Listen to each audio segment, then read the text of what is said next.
ತುಂಬಾ ಜನ ಬೇರೆ ಬೇರೆ ಹೆಸರಿನಲ್ಲಿ ಸಂಘಟನೆಗಳು ಉಟ್ಕೊಂಡಿದ್ದೇವೆ.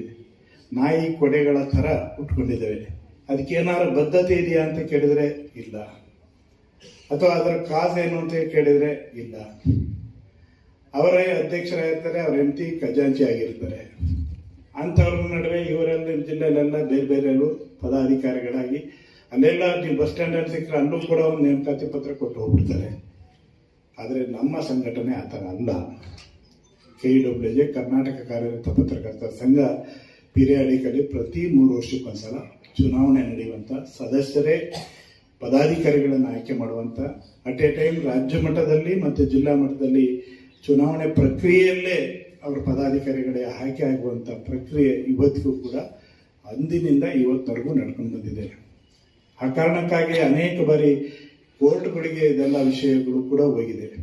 ನಿಮ್ಗೆ ಆಶ್ಚರ್ಯ ಆಗುತ್ತೆ, ಲಾಸ್ಟ್ ಟೈಮು ಹೈಕೋರ್ಟ್ಗೆ ಕೂಡ ಚುನಾವಣೆಯ ವಿಷಯ ಹೋಯಿತು.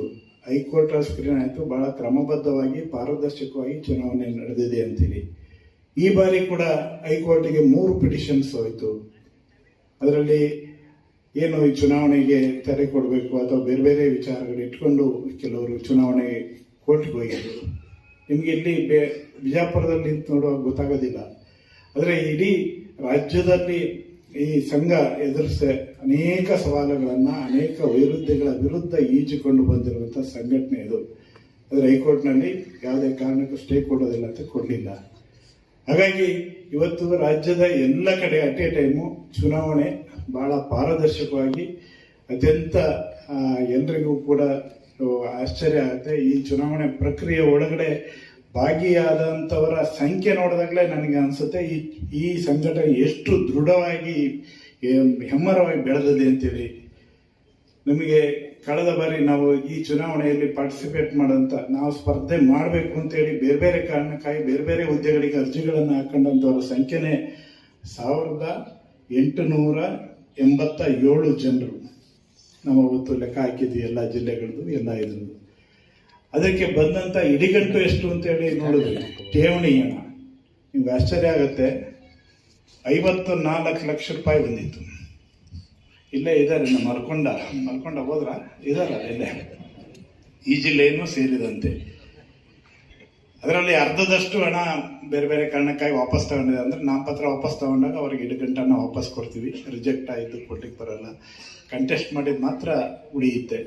ಈ ಥರದ ಪ್ರಕ್ರಿಯೆ ಮೂಲಕ ಚುನಾವಣೆ ನಡೆದಿರೋದಿದೆಯಲ್ಲ, ಬಹುಶಃ ಯಾವ ಕಾಲಘಟ್ಟದಲ್ಲೂ ಇಷ್ಟು ಪ್ರಮಾಣದಲ್ಲಿ ಸ್ಪರ್ಧೆ ಮಾಡಲಿಕ್ಕೆ ಇಷ್ಟು ಅತ್ಯುತ್ಸಾಹದಲ್ಲಿ ಬಂದಿದ್ದಂಥದ್ದಿಲ್ಲ. ಈ ಬಾರಿ ಕೂಡ 12 ಜಿಲ್ಲೆಗಳಲ್ಲಿ ಅವಿರೋಧ ಆಯ್ಕೆ ಆಯಿತು. ಬಹುಶಃ ಕಳೆದ ಬಾರಿ ಕೂಡ 10 ಜಿಲ್ಲೆಗಳಲ್ಲಿ ಅವಿರೋಧ ಆಯ್ಕೆ ಆಗಲಿಕ್ಕೆ ಸಾಧ್ಯ ಆಗಿತ್ತು. ನಿಮ್ಮ ಜಿಲ್ಲೆಯಲ್ಲೂ ಕೂಡ ಬಹುತೇಕ ಅವಿರೋಧ ಅಂತಲೇ ಎಲ್ಲರೂ ಮಾಹಿತಿ ಕೊಟ್ಟರು. ಏನೋ ಕಾರಣಕ್ಕಾಗಿ ಅಧ್ಯಕ್ಷ ಹುದ್ದೆ ಮಾತ್ರ ಸ್ಪರ್ಧೆಗೆ ಬಂತು.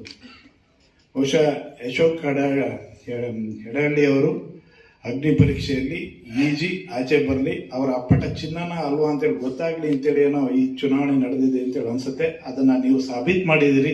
ಮತ್ತೊಮ್ಮೆ ಅವರಿಗೆ ಅಭಿನಂದನೆಗಳನ್ನ ಸಲ್ಲಿಸ್ತೀನಿ. ವೃತ್ತಿಯಲ್ಲಿ ನಮ್ಮ ಘನತೆಯನ್ನ ಇಟ್ಕೊಳ್ಳದೇ ಇದ್ರೆ, ನಮ್ಮ ಶೋಭೆಯನ್ನು ಇಟ್ಕೊಳ್ಳದೇ ಇದ್ರೆ, ನಮ್ಮ ಪ್ರಾಮಾಣಿಕತೆಯನ್ನು ಇಟ್ಕೊಳ್ಳದೇ ಇದ್ರೆ ನಾವು ಖಂಡಿತವಾಗಿ ಈ ವೃತ್ತಿ ಒಳಗಡೆ ಇರ್ಲಿಕ್ಕೆ ಸಾಧ್ಯ ಇಲ್ಲ. ಬೇರೆಯವರು ಬೇರೆ ಕಾರಣಕ್ಕಾಗಿ ಈ ವೃತ್ತಿ ಒಳಗಡೆ ಬಂದಿದ್ದಾರೆ, ಇಲ್ಲ ಅಂತೇಳಿ ನಾನು ಹೇಳೋದಿಲ್ಲ. ವಿಸಿಟಿಂಗ್ ಕಾರ್ಡ್ ಪತ್ರಕರ್ತರು ಬಂದಿದ್ದಾರೆ. ಪತ್ರಿಕೆ ತರ್ತಾರ ಅಂತ ನೀವು ಸುಮ್ಮನೆ ಕ್ರಾಸ್ ಚೆಕ್ ಮಾಡಿ ನೋಡಿದರೆ ತರದೇ ಇಲ್ಲ. ಅನೇಕರು ಯಾವತ್ತೋ ಒಂದು ದಿನ ಪತ್ರಿಕೆ ತರ್ತಾರೆ, ನಾನು ಪತ್ರಕರ್ತ ಅಂತೇಳಿ ಬಂದ್ಬಿಡ್ತಾರೆ. ಅನೇಕರು ಬೇರೆ ಬೇರೆ ಕಡೆ ಎಲ್ಲೋ ಲೆಟರ್ ಇಟ್ಕೊಂಡು ನಾನು ಪತ್ರಕರ್ತ ಅಂತೇಳಿ ಹೋಗುವಂಥವ್ರು ಇದ್ದಾರೆ. ಇಂಥವ್ರ ಬಗ್ಗೆ ಎಲ್ಲ ಅನೇಕ ಕಡೆ ಹೋದ ಸಂದರ್ಭದಲ್ಲಿ ದೂರುಗಳು ಕೂಡ ಬರ್ತಾ ಇರ್ತವೆ. ಹಾಗಾಗಿ ನಾನು ಹೇಳಿದ್ದು, ಇವತ್ತು ನೈಜ ಪತ್ರಕರ್ತರು ತಮ್ಮ ಅಸ್ತಿತ್ವವನ್ನು ಉಳಿಸ್ಕೊಳ್ಳೋದಕ್ಕೆ ನಾವೇ ಹೋರಾಟ ಮಾಡಬೇಕಾದಂಥ ಪರಿಸ್ಥಿತಿಯಲ್ಲಿ, ಸಂದಿಗ್ಧತೆಯಲ್ಲಿ ಉಳ್ಕೊಂಡಿದ್ವಿ. ಒಂದು ಪತ್ರಕರ್ತ ಆಗಲಿಕ್ಕೆ ಒಂದು ಪರಂಪರೆ ಇದೆ. ಅವನು ಪತ್ರಕರ್ತ ಆಗಲಿಕ್ಕೆ ಅವನು ಬರೆದಂಥ ವಾಕ್ಯ ರಚನೆ ಸರಿ ಇದೆಯಾ, ಶಬ್ದ ಬಳಕೆ ಸರಿ ಇದೆಯಾ, ವ್ಯಾಕರಣ ಸರಿ ಇದೆಯಾ, ಅವನು ಹೇಳ್ತಾ ಇರುವಂಥ ವಿಷಯ ಸಾಮಾನ್ಯ ಓದುಗನಿಗೆ ತಲುಪುತ್ತಾ, ಸರಿಯಾಗಿ ಕಮ್ಯುನಿಕೇಟ್ ಆಗುತ್ತಾ, ಈ ಎಲ್ಲ ಪ್ರಶ್ನೆಗಳಿದೆ ಸುದ್ದಿ ಮನೆ ಒಳಗಡೆ. ಅಷ್ಟು ವಿಷಯಗಳು ಅತ್ಯಂತ ಕಡಿಮೆ ಶಬ್ದಗಳಲ್ಲಿ ಪರಿಣಾಮಕಾರಿಯಾಗಿ ಯಾರು ಸುದ್ದಿಯನ್ನು ಕಟ್ಕೊಡ್ತಾರೆ ಅವನು ಒಳ್ಳೆ ಪತ್ರಕರ್ತ. ಆ ಕಾರಣಕ್ಕೋಸ್ಕರನೇ ಇವತ್ತು ಆ ಪರಂಪರೆಯಲ್ಲಿ ಬೆಳೆಬಂದಂಥವ್ರು ಅದು ಒಬ್ಬ ಪತ್ರಕರ್ತ ಆಗಿ ರೂಪುಗೊಳ್ಳೋದಕ್ಕೆ ಒಂದು ವರದಿಯನ್ನು ಬರೀಲಿಕ್ಕೆ ಬಹುಶಃ ಅವರಿಗೆ ಒಂದು 6 ತಿಂಗಳು 3 ತಿಂಗಳು ಅಥವಾ 1 ವರ್ಷಗಟ್ಟಲೆ ಟೈಮ್ ತೊಗೊಂಡಿರುತ್ತೆ. ಆದರೆ ಇವತ್ತು ಪರಿಸ್ಥಿತಿ ಏನಾಗಿದೆ ಅಂದರೆ ಅವನಿಗೆ ಯಾವುದೋ ಕಾರಣಕ್ಕಾಗಿ ಅನಿಸಿದ್ರೆ ರಾತ್ರಿ ರೆಡಿಯಾಗಿ ಬೆಳಗ್ಗೆ ಒಂದು ಲೋಗೋ ಇಟ್ಕೊಂಡು ಯೂಟ್ಯೂಬಲ್ಲಿ ಒಂದು ಚಾನಲ್ ಮಾಡ್ಕೊಂಡು ಬಂದ್ಬಿಡ್ತಾನೆ. ಇವ್ರನ್ನ ನಾವು ಪತ್ರಕರ್ತ ಅಂತೇಳಿ ಕರಿಬೇಕಾ? ಅವರಿಗೊಂದು ಪಂಚಾಯತಿ ವ್ಯವಸ್ಥೆ ಏನು ಅಂತ ಗೊತ್ತಿಲ್ಲ, ಅಥವಾ APMC ಹೆಂಗೆ ನಡೀತೆ ಅಂತ ಗೊತ್ತಿಲ್ಲ, ಅಥವಾ ಬೇರೆ ಮತ್ತೊಂದು ಮಗದೊಂದು ಏನು ಅಂತ ಗೊತ್ತಿಲ್ಲ. ಅವ್ರದ್ದು ಉದ್ದೇಶಗಳೇನು? ಯಾವುದೋ ಒಬ್ಬ ಅಧಿಕಾರಿಯನ್ನು ಟಾರ್ಗೆಟ್ ಮಾಡೋದು, ಅವ್ರ ಮನೆಯವರು ಅಲ್ಲೋದ್ರು, ಇವರು ಇಲ್ಲೋದ್ರು, ಈ ಥರದ ವೈಯಕ್ತಿಕ ವಿಷಯಗಳನ್ನು ಟಾರ್ಗೆಟ್ ಮಾಡಿ ಮಾಡಿ ಮಾಡಿ ಮಾಡಿ ಅದ್ರ ಮೂಲಕ ಬ್ಲಾಕ್ ಮೇಲ್ ಮಾಡುವಂಥ, ಅದ್ರ ಮೂಲಕ ವೃತ್ತಿಗೆ ಮಸಿ ಬಡಿಯುವಂಥ ಕೆಲಸವನ್ನು ಮಾಡ್ತಾ ಇದ್ದಾರೆ. ಇದು ಅತ್ಯಂತ ನೋವಿನಿಂದ ಈ ವಿಷಯವನ್ನು ಹೇಳಬೇಕಾಗಿದೆ. ಹಾಗಾಗಿ ಇಂಥವ್ರು ಯಾರೇ ಇದ್ರು ಕೂಡ ಸದುದ್ದೇಶಕ್ಕಾಗಿ ಪತ್ರಿಕೋದ್ಯಮವನ್ನು ಮಾಡುವಂಥವ್ರು ಯಾರೇ ಬಂದರೂ ಕೂಡ ಅವರಿಗೆ ಬೆಂತಟ್ಟೋಣ, ಹಾರೈಸೋಣ, ಅವರಿಗೆ ಶುಭವನ್ನು ಕೋರೋಣ. ಆದರೆ ಈ ದುರುದ್ದೇಶಕ್ಕಾಗಿ ಬರ್ತಾ ಇರುವಂಥವ್ರನ್ನ ತಡೆದೇ ಇದ್ರೆ ನಾವು ಕೂಡ ಈ ಸುದ್ದಿ ಮನೆಯಲ್ಲಿ ಉಳಿಲಿಕ್ಕೆ ಸಾಧ್ಯ ಇಲ್ಲ.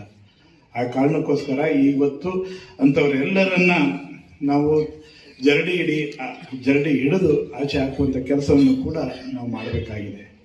ಆ ಕಾರಣಕ್ಕೋಸ್ಕರನೇ ಇವತ್ತು ಪತ್ರಿಕೋದ್ಯಮದಲ್ಲಿ ನಾವಿರುವಂಥವ್ರು ಸಮಾಜ ನಮ್ಮ ಬಗ್ಗೆ ಒಂದು ಆಶಾಗಣ್ಯದಿಂದ ನೋಡುತ್ತೇವೆ. ಒಬ್ಬ ಪತ್ರಕರ್ತ ಬಂದ ಅಂದರೆ ಅವನ ಬೆರಗುಗಣ್ಣಿನಿಂದ ನೋಡ್ತಾರೆ. ಎಲ್ಲರ ಕಾರ್ಯಕ್ರಮಕ್ಕೆ ಹೋದರೆ ಮುಂದ್ಗಡೆ ಕೂರಿಸಿ ನಿಮಗೆ ಒಂದು ಮಾನ್ಯತೆಯನ್ನು ಕೊಡ್ತಾರೆ. ಆ ಘನತೆಯನ್ನು ಇವತ್ತಿಗೂ ಕೂಡ ಸಮಾಜ ನಡೆಸ್ಕೊತಾ ಇದೆ. ಆದರೆ ನಾವು ಅದಕ್ಕೆ ಹೇಗೆ ರಿಫ್ಲೆಕ್ಟ್ ಆಗ್ತಾ ಇದ್ದೀವಿ ಅನ್ನೋದು ಬಹಳ ಮುಖ್ಯ. ಹಾಗಾಗಿ ಕಳೆದು ಹೋಗುತ್ತಿರುವ ಘನತೆಯನ್ನು ಮತ್ತೆ ಮರುಪ್ರತಿಷ್ಠಾಪಿಸುವಂಥ ಕೆಲಸವನ್ನು ನೀವೆಲ್ಲರೂ ಕೂಡ ಕಂಕಣಬದ್ಧರಾಗಿ ಮಾಡಲೇಬೇಕಾಗಿದೆ. ಹಾಗಾಗಿ ಈ ನಿಟ್ಟಿನಲ್ಲಿ ನಾವೆಲ್ಲರೂ ಕಂಕಣಬದ್ಧರಾಗೋಣ ಅಂತ ಹೇಳ್ತಾ ಇವತ್ತು ಕಾರ್ಯಕ್ರಮಕ್ಕೆ MB ಪಾಟೀಲ್ ಸರ್ ಬಂದಿದ್ದಾರೆ. ಅವರಿಗೆ ನಾನೇ ಪೂರ್ವಕವಾಗಿ ಸ್ವಾಗತವನ್ನು ಕೋರ್ತೀವಿ. ಅವ್ರ ಜಿಲ್ಲೆಗೆ ನಮ್ಮ ಸ್ವಾಗತ ಮಾಡ್ಕೋಬೇಕಾಯ್ತು ಅವರು, ಆದರೆ ಅವರು ಬೇರೆ ಬೇರೆ ಕಾರ್ಯಕ್ರಮಗಳ ಒತ್ತಡದಲ್ಲಿ ತಡವಾಗಿ ಕಾರ್ಯಕ್ರಮಕ್ಕೆ ಬಂದಿದ್ದಾರೆ. ಹಾಗಾಗಿ ಮತ್ತೊಮ್ಮೆ ನಿಮ್ಮೆಲ್ಲರ ಪರವಾಗಿ ಸಚಿವರಾದಂಥ MB ಪಾಟೀಲ್ ಅವರಿಗೆ ಪೂರ್ವಕವಾಗಿ ಸ್ವಾಗತವನ್ನು ಮಾಡ್ತೀನಿ.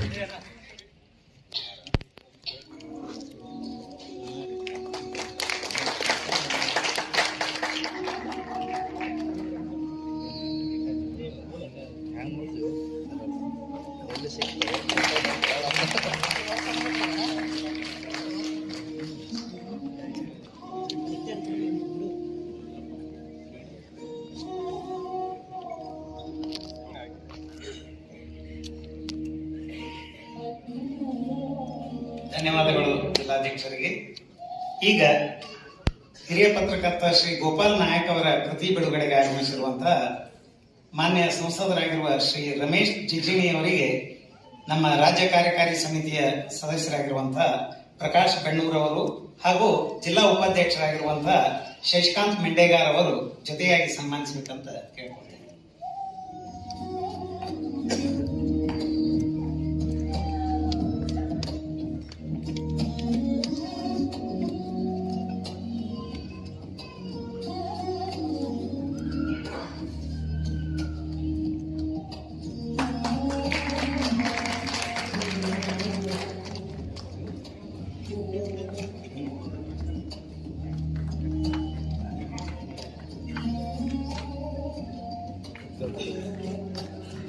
ನಮ್ಮ ಸಂಘದ ರಾಜ್ಯಾಧ್ಯಕ್ಷರಿಗೆ ನಮ್ಮ ಜಿಲ್ಲಾ ಉಪಾಧ್ಯಕ್ಷರಾಗಿರುವಂತಹ ಶ್ರೀ ಬಸವರಾಜ್ ಉಳ್ಳಾಗಡ್ಡಿ ಹಾಗೂ ಸಮೀರ್ ಇನಾಮದಾರ್ ಅವರು ಜಂಟಿಯಾಗಿ ಗೌರವಿಸಬೇಕಂತ ಕೇಳ್ಕೊಳ್ತೀನಿ.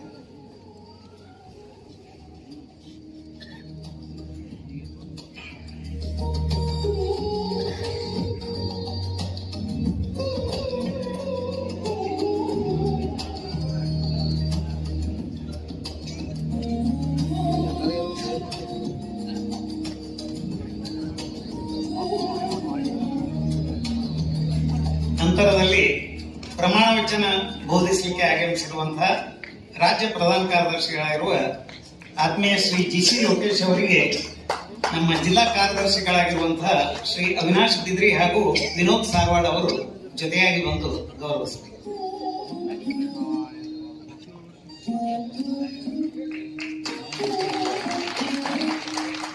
GC ಲೋಕೇಶ್ ಅವರಿಗೆ ಸನ್ಮಾನ. ನಂತರದಲ್ಲಿ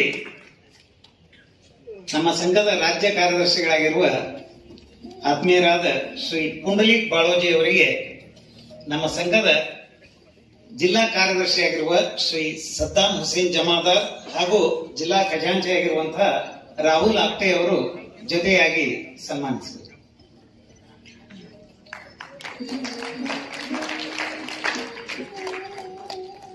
ಸದ್ದಾಂ ಹುಸೇನ್ ಜಮಾದಾರ್ ಹಾಗೂ ರಾಹುಲ್ ಆಪ್ಟೆ.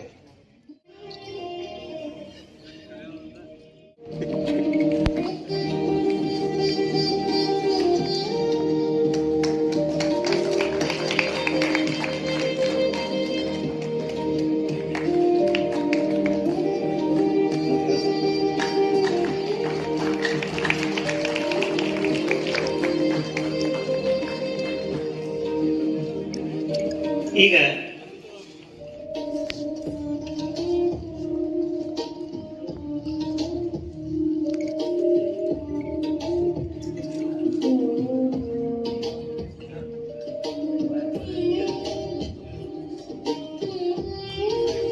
ನಮ್ಮ ಮಾರ್ಗದರ್ಶಕರು ಹಾಗೂ ಹಿರಿಯ ಪತ್ರಕರ್ತರಾಗಿರುವ ಶ್ರೀ ಗೋಪಾಲ್ ನಾಯಕ್ ಅವರಿಗೆ ಜಿಲ್ಲಾ ಕಾರ್ಯಕಾರಿಣಿ ಸದಸ್ಯರಾದ ಶ್ರೀ ಪುಂಡ್ಲಿಕ್ ಬಾಳೋಜಿ ಅವರು ನಮ್ಮ ಜಿಲ್ಲೆಯ ಉಸ್ತುವಾರಿಯ ಹೊಣೆಯನ್ನು ಹೊತ್ತಿದ್ರು.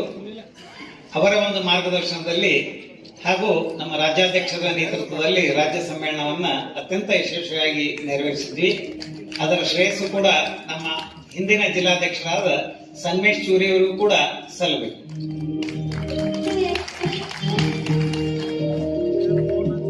ಈಗ ವಿಜಯಪುರ ಜಿಲ್ಲಾ ಅವರು ಕಾರ್ಯಕ್ರಮವನ್ನ ಉದ್ಘಾಟಿಸಬೇಕಂತ ಕೇಳ್ಬೋದು.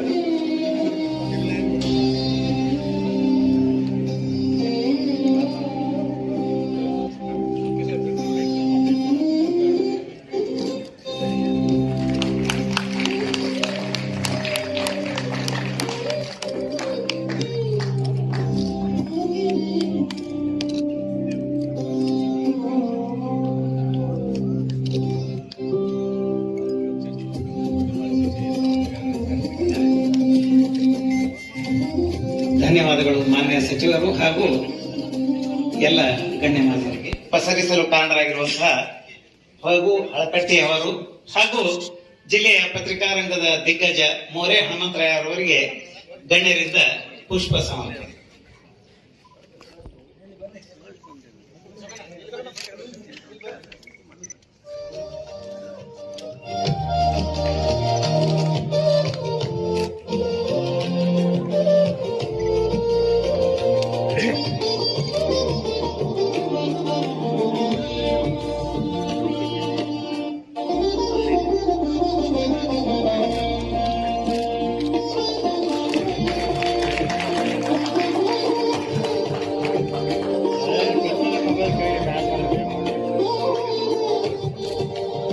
ಅಧ್ಯಕ್ಷರಿಂದ ಹಿಡಿದು ತಾಲೂಕಿನ ಕಾರ್ಯಕಾರಿ ಸಮಿತಿ ಸದಸ್ಯರವರೆಗೆ ಯಾರ್ಯಾರು ಚುನಾವಣೆಯಲ್ಲಿ ಆಯ್ಕೆ ಆಗಿದ್ದೀರಿ ಅವರು ಪ್ರಮಾಣ ವಚನವನ್ನು ಸ್ವೀಕರಿಸಬೇಕು.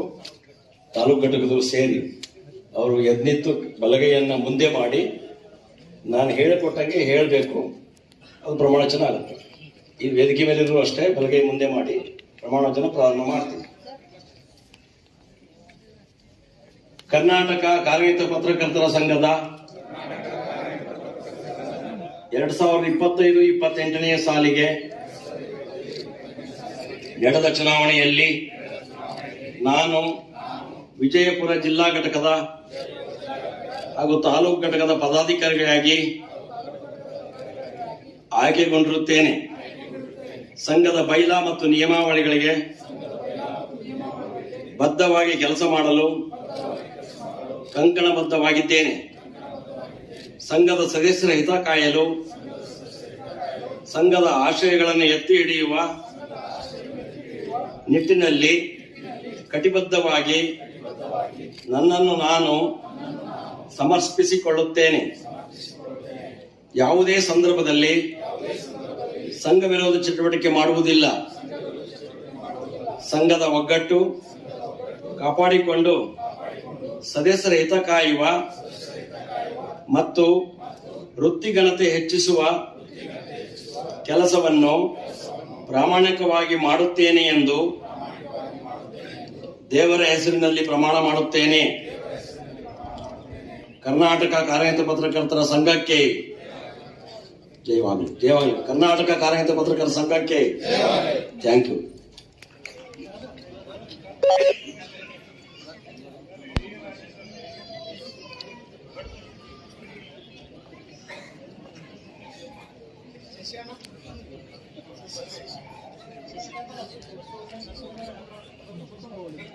ಶಶಿಕಾಂತ್ ಮೆಂಡೆಗರ,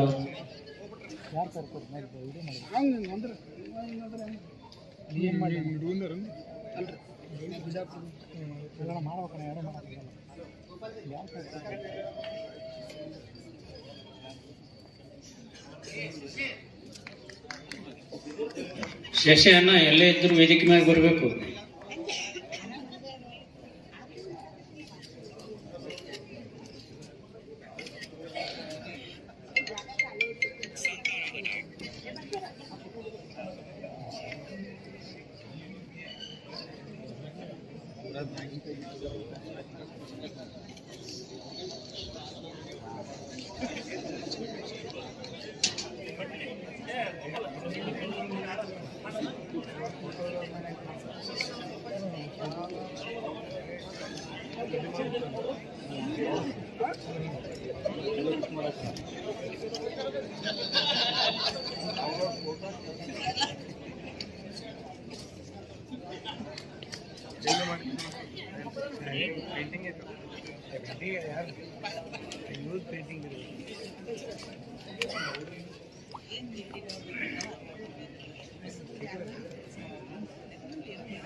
ಧನ್ಯವಾದಗಳು. ಇನ್ನುಳಿದ 7 ಜನ ಕಾರ್ಯಕಾರಿ ಸಮಿತಿ ಸದಸ್ಯರು ಸಹ